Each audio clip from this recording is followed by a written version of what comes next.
আপনারা শ্মশানে দেখেন গত 2 মাস আগে যে একটা ঝড় বৃষ্টি ছিল, ওই ঝড় বৃষ্টিতে আমাদের বড়জলার যে শ্মশানটা, এটার উপরে একটা বাঁশের জার পুরাটা শ্মশানের উপর পড়ছে, কাটাবাস।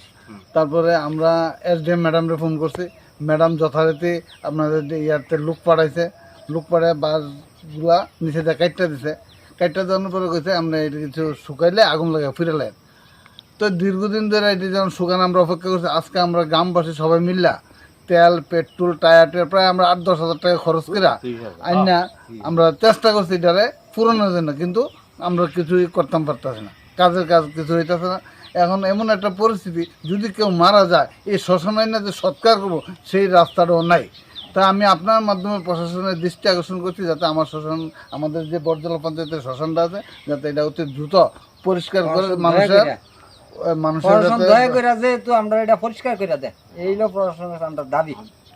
আর আমরাও সবাই কাজ করছি, তেল দিছি, পেট্রোল দিছি, টায়ার দিছি, আমরা ওই আগুন লাগাইছি, কিন্তু আগুনে এটি আমরা কিছু করতে পারছি না, মানে কারাযুক্ত বাস।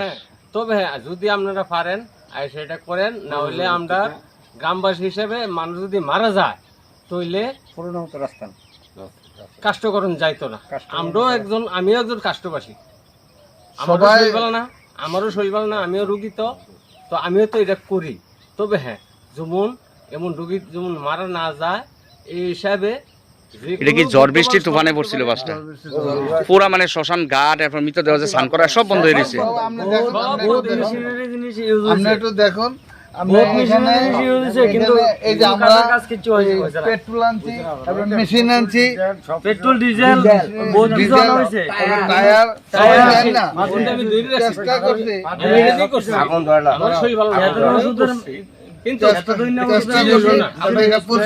এখন আপনারা প্রশাসনের সাহায্য চাইতেছেন, এটাই তো?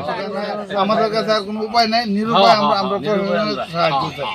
এটা বিশ্রামগঞ্জ বড়জলা না? এটাও কি নগর পঞ্চায়েতে পড়ছে? নগর